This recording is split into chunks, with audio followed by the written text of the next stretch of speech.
Hi all. ഈ video ഞാൻ shoot ചെയ്യുന്നത് വാലൻറ്റൈൻസ് ഡേയുടെ തലേന്ന് നൈറ്റാണ്. ഏതാണ്ട് ഒരു 9 മണിയായിട്ടുണ്ടാവും. ഞങ്ങൾ ബോബ ലൈവ് എന്ന് പറഞ്ഞിട്ടുള്ള ബോബ സ്പെഷ്യലൈസ്ഡ് ആയിട്ടുള്ള ഒരു കഫേയിൽ ചെന്നിട്ട് കുറച്ചൊന്ന് ചില്ല് ചെയ്യാമെന്ന് കരുതി പോയതാണ്. നല്ല ഒരു ആംബിയൻസ് ആണ് കേട്ടോ ബോബ ലൈവിൽ, പറയാതിരിക്കാൻ വയ്യ. നല്ല രസമാണ് അതിൻ്റെ ഇൻറ്റീരിയർ. ശരിക്കും ചെറി ബ്ലോസം ഒക്കെ ഇല്ലേ, അതേപോലെ ഒരു ഫീലാണ്. നിറയെ ഫ്ലവേഴ്സാണ് അതിൻ്റെ ഇൻറ്റീരിയറിൽ കൂടുതലായിട്ടുള്ളത്. നല്ലൊരു കോസി എലഗൻറ്റ് ആംബിയൻസ് ആണ്. മൈൻഡൊക്കെ നല്ല കൂളായി നമ്മൾ നല്ല റിലാക്സ് ആയിട്ട് അവിടെ ഇരിക്കാനായിട്ട് പറ്റും. കുറച്ചൊക്കെ നമ്മളൊന്ന് ഫ്രസ്ട്രേറ്റഡ് ആണെങ്കിൽ ഇങ്ങനെ ഒരു ആംബിയൻസിൽ വന്നിരുന്ന് നമ്മുടെ പ്രിയപ്പെട്ടവരുടെ കൂടെ കുറച്ച് സമയം ചിലവഴിക്കുക എന്ന് പറഞ്ഞാൽ നല്ല കാര്യമാണ്. ഇത് കാക്കനാടാണ് ഈ ഒരു സ്പോട്ട്. ആക്ച്വലി വാലൻറ്റൈൻസ് ഡേ ആയതുകൊണ്ട് തന്നെ ഞാനിവിടെ നല്ല ക്രൗഡ് പ്രതീക്ഷിച്ചതാണ്.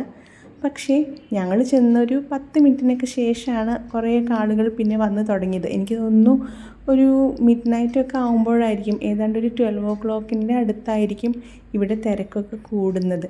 ഞങ്ങൾ കുറച്ച് നേരത്തെ ആയിപ്പോയി. ആക്ച്വലി വാലൻറ്റൈൻസ് ഡേ പറ്റി പറയുകയാണെങ്കിൽ കുറേ കഥകളുണ്ട് ഈ ഒരു വാലൻറ്റൈൻസ് ഡേയുടെ പുറകിൽ. ഇതാണെന്ന് പറഞ്ഞിട്ട്. പക്ഷേ ആ കഥകളൊക്കെ ഞാൻ പലതും കേട്ടിട്ടും എനിക്ക് ഏറ്റവും എൻ്റെ മൈൻഡിനെ വളരെ ടച്ച് ചെയ്തൊരു സ്റ്റോറി ഉണ്ട്. ഞാൻ അതിവിടെ ഷെയർ ചെയ്യാമേ. അതായത് റോം ഭരിച്ചിരുന്ന ക്ലോഡിയസ് രണ്ടാമൻ എന്ന് പറഞ്ഞിട്ടുള്ള ചക്രവർത്തി ഒരു വലിയ പ്രശ്നം നേരിട്ടു. തൻ്റെ സൈന്യത്തിൽ ആളുകൾ ചേരുന്നില്ല. കാരണം എല്ലാവരും ഫാമിലി, കുട്ടികൾ അങ്ങനെ പറഞ്ഞ് അതിന് പ്രാധാന്യം നൽകി സൈന്യത്തിൽ നിന്ന് മാറി നിൽക്കുന്ന ഒരവസ്ഥയാണ്. അപ്പോൾ സൈന്യത്തിൻ്റെ ബലം കുറയുമല്ലോ. അപ്പോൾ അദ്ദേഹം സ്വാഭാവികമായിട്ടും ഒരു ഉത്തരവ് പുറപ്പെടുവിച്ചു, ഇനി ആരും മാരേജ് ചെയ്യണ്ട, ആരും ഇനി മാരേജ് ചെയ്യാൻ പാടില്ല നാട്ടിലെന്ന്. അപ്പോൾ അവിടെ ഒരുപാട് പ്രണയിതാക്കൾ ഉണ്ടായിരുന്നു. അപ്പോൾ അവരെ ഹെൽപ്പ് ചെയ്യാനായിട്ട് മുന്നോട്ട് വന്ന ഒരു കത്തോലിക്ക ബിഷപ്പായിരുന്നു വാലൻറ്റൈൻ. ഇദ്ദേഹം എന്ത് ചെയ്തു, ഈ പ്രണയിക്കുന്നവരെയൊക്കെ രഹസ്യമായിട്ട് ഒന്നിപ്പിച്ചുകൊണ്ടേയിരുന്നു. ഇതറിഞ്ഞ ചക്രവർത്തി ഭയങ്കര ദേഷ്യപ്പെട്ട് ഇദ്ദേഹത്തെ തടവിലാക്കി. തടവിലായ അവസ്ഥയിൽ കഴിയുമ്പോഴും അദ്ദേഹം സഹതടവുകാരുടെ പ്രീതി സമ്പാദിച്ചു കൊണ്ടേയിരുന്നു. ആ ഇടെയാണ് അവിടുത്തെ ജയിലറുടെ മകളുമായി വാലൻറ്റൈൻ പ്രണയത്തിലാകുന്നത്. ജയിലറുടെ മകൾ ഒരു അന്ധയായിരുന്നു. പക്ഷേ അവളുടെ ആ അന്ധത പോലും ഇദ്ദേഹത്തിൻ്റെ പ്രണയത്താൽ കുതിർന്ന് ഇല്ലാതായി എന്നാണ് പറയുന്നത്. അതായത് ആ ഒരു പെൺകുട്ടിയുടെ അന്ധത പോലും മാറിപ്പോയി. അത്രയും ദിവ്യമായ പ്രണയമായിരുന്നു അവരുടെ രണ്ടുപേരുടെയും. പക്ഷേ ചക്രവർത്തി വാലൻറ്റൈനിന് വധശിക്ഷ വിധിച്ചു. കഴുത്തറുത്തുള്ള വധശിക്ഷയാണ് വിധിച്ചത്.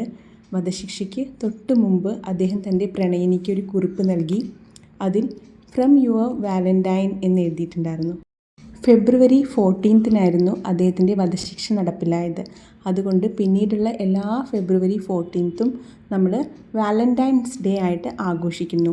മാത്രമല്ല വാലൻറ്റൈൻസ് ഗിഫ്റ്റിൽ ഫ്രം യുവർ വാലൻറ്റൈൻ എന്ന് നമ്മൾ എഴുതാറുണ്ട്. അതിൻ്റെ പുറകിലുള്ള ആ ഒരു കഥ ഇതാണെന്നാണ് പറഞ്ഞു വരുന്നത്. ഇതുപോലെ ഒരുപാട് കഥകളുണ്ട് കേട്ടോ. എനിക്ക് ഈ കഥ കേട്ടപ്പോൾ ഭയങ്കര ടച്ചിങ്ങായി തോന്നി. വാലൻറ്റൈൻസ് ഡേയുമായി ബന്ധപ്പെട്ട് ഞാനൊരു സ്വിസ് റോൾ ഉണ്ടാക്കിയിട്ടുണ്ടായിരുന്നു. നല്ല സ്വീറ്റായ ബ്യൂട്ടിഫുള്ളായൊരു സ്വിസ് റോൾ. എല്ലാവരും എൻ്റെ ചാനലിൽ കയറി അതിൻ്റെ റെസിപ്പി വീഡിയോ ഒന്ന് കണ്ടു നോക്കണേ. ഞാൻ അപ്ലോഡ് ചെയ്തിട്ടുണ്ട്. എല്ലാവരും എൻ്റെ ചാനലൊന്ന് സബ്സ്ക്രൈബ് ചെയ്ത്, ലൈക്ക് ചെയ്ത്, ഷെയർ ചെയ്ത് സപ്പോർട്ട് ചെയ്യണേ. Thank you for watching.